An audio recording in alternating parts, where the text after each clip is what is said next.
अपना घर चलाने के लिए एक मॉल में काम किया करती थी। वो बहुत ही समझदार और सुंदर लड़की थी जिसने अपनी मर्जी से ही शादी की थी। शादी के 1 साल बाद अचानक से ही उसके पति गर्भित का काम छूट गया, जिसके बाद उसे कहीं पर भी नौकरी नहीं मिली। ऐसे में घर के हालात बिगड़ते रहे और उन्हीं हालातों को संभालने के लिए शीना को अपने कदम घर से बाहर निकालने पड़े। जब से लेके अब तक शीना ही घर की सारी जिम्मेदारियां उठा रही थी। एक दिन वो अपने पति से बोलती है, गर्वित, मैं खाना बना रही हूँ, पानी नहीं है, प्लीज बोतल भर दीजिए, पानी ठंडा तो भी हो जाएगा। मैं नहीं कर रहा, खुद कर लो, मैं बिजी हूँ अभी। ऐसा क्या कर रहे हैं आप? दिख नहीं रहा क्या तुम्हें? मैं फोन में लूडो खेल रहा हूँ। कोटी काट दी किसी ने, कभी सुना नहीं है? नजर हटी दुर्घटना घटी। हाँ, अब तुम्हारे साथ ही तो घटना घटित होगी। बस लूडो के किंग तो तुम ही हो। अरे यार बकबक बंद करो, मूड मत खराब करो मेरा। पता नहीं कैसा पति मिल गया मुझे, कुछ समझता ही नहीं है, बस पलंग तोड़वा लो। शीना बोतल भरकर रख देती है और खाना बनाने के बाद गर्भित को खाने के लिए बुलाती है। दोनों साथ में बैठकर खाना खाते हैं, लेकिन गर्भित एक हाथ में फोन लेकर फोन में ही देखता रहता है, जिसकी वजह से जब वो निवाला खाने की कोशिश करता है तो वो रोटी को सब्जी की जगह सूखी लाल मिर्च में डुबोकर खा लेता है और जिसके बाद वो चिल्लाता हुआ बोलता है, मेरे मुंह से पानी। ये लीजिए पानी। अरे पागल हो गया बिल्कुल तुम, इतनी ज्यादा लाल मिर्च कौन डालता है सब्जी में? अभी तक मुंह जल रहा है मेरा। हो गया तुम्हारा चिल्लाना, पहले खुद को तो देख लो, सब्जी में ही रोटी डाली थी या लाल मिर्च में? जो खाओगे वही आएगा ना मुंह में, बिल्कुल आलसी होते जा रहे हो। हाँ तुम बड़ा जैसे मुझे खुश रखती हो। गर्वित, तुम तो रहने दो, हद मचा रखी है तुमने तो बिल्कुल। You too Sheena madam. दोनों खाना छोड़कर अलग अलग कमरे में चले जाते हैं। कुछ दिन के बाद गर्भित अपने दोस्त के साथ लैपटॉप पर वीडियो कॉलिंग करने वाला होता है और अपनी एक मैरून कलर की शर्ट ढूंढ रहा होता है। जब वो शर्ट उसे कमरे में कहीं पर भी नहीं मिलती तो वो बाथरूम में जाकर चेक करता है, जहां वो शर्ट गंदे कपड़ों में पड़ी हुई होती है। तभी वो चिल्लाकर शीना को आवाज लगाता है, शीना जल्दी इधर आओ। यार क्या है ये सब? एक काम ठीक से नहीं होता तुमसे। यू ऑलरेडी नो ना कि मेरी आज वीडियो कॉल है। तो मैं क्या करूं? क्या करूं मतलब? अरे तुमने मेरी फेवरेट शर्ट नहीं धोई, अब क्या पहनूं मैं? गुस्से में होकर गर्भित खुद ही अपनी शर्ट को धोने लगता है और कुछ ही देर के बाद जब वो सूख जाती है तो उसे खुद प्रेस करने लगता है, लेकिन प्रेस करना ना आने की वजह से वो शर्ट को जला देता है, जिसे देखकर वो बहुत ही परेशान होता है और खुद से कहता है, अरे ये क्या कर दिया मैंने? अपने पैरों पर खुद ही कुल्हाड़ी मार ली। खैर कोई नहीं, अब भूख लग रही है, शीना भी नहीं है तो मुझे ही बनाना पड़ेगा खाना। गर्भित एप्रन पहनकर रसोई में जाता है और फ्रिज से कुछ सब्जियां निकाल कर बनाने लगता है और पराठे बनाने के लिए जब वो आटा उतारता है तो सारा आटा खुद पर ही गिरा लेता है और कुछ ही देर के बाद उसके जले हुए टेढ़े मेढ़े पराठे बनकर तैयार हो जाते हैं और जब वो उन्हें खाने बैठता है तब छी, कितना बेस्वाद जला हुआ खाना बनाया है मैंने। मैं इतना बेकार खाना बनाता हूँ पता नहीं था।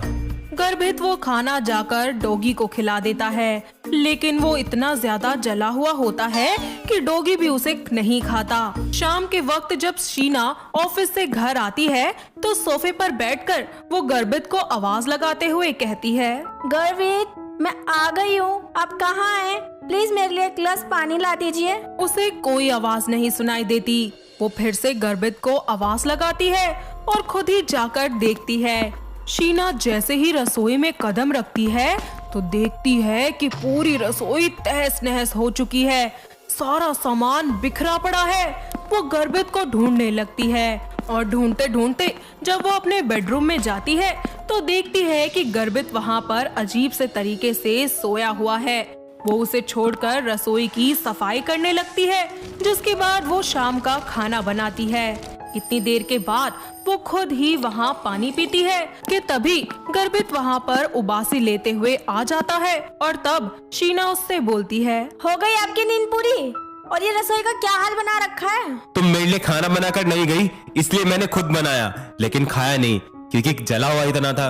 मैं आपके लिए ऑलरेडी खाना बना कर गई थी, बाहर टेबल पे रखा है। तो बताना चाहिए था ना।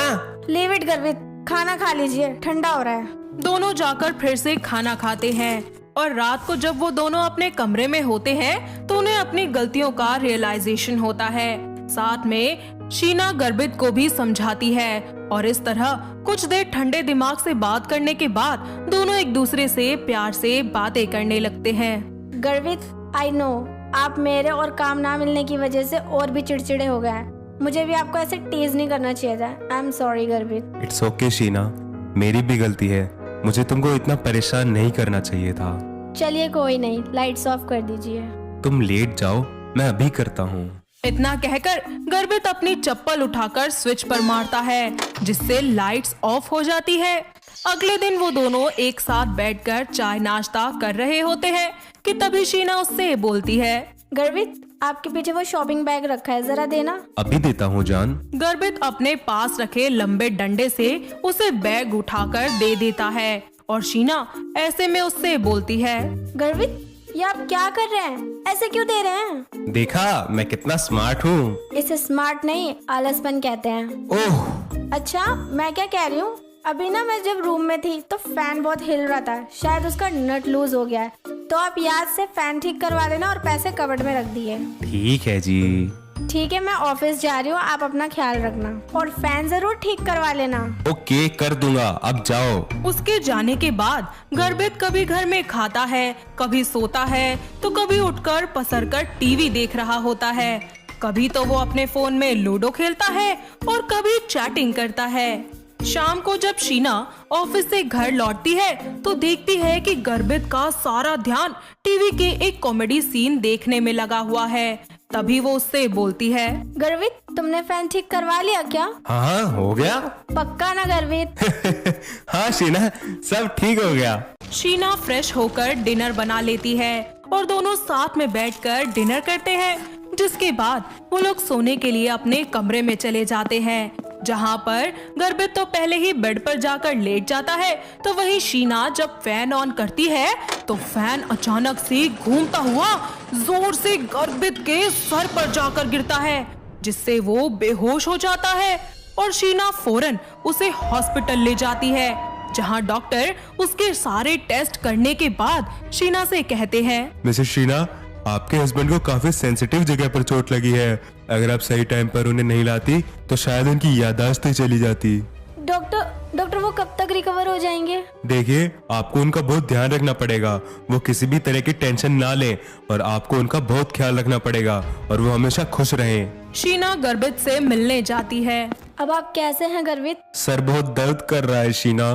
कोई बात नहीं, आप रेस्ट कीजिए। शीना मुझे माफ कर दो, मैं सच में बहुत निकम्मा और आलसी पति हूँ। तुमने इतना सब कुछ कहा मुझे, मैंने तुम्हारी एक बात नहीं सुनी। अगर सुन ली होती तो मेरे साथ आज ये नहीं होता। शीना उसे डिस्चार्ज करवाकर वापस घर ले आती है। कुछ ही हफ्तों के बाद वो बिल्कुल ठीक हो जाता है। साथ ही शीना की सारी बातों को अच्छे से मानता है। वो कुछ कंपनीज में फिर से इंटरव्यू के लिए भी जाता है और एक कंपनी में उसका सिलेक्शन हो जाता है, जहां पर मेहनत करके वो फिर से पैसे कमाना शुरू कर देता है और दोनों मियाँ बीवी खुशी खुशी अपनी जिंदगी में आगे बढ़ जाते हैं।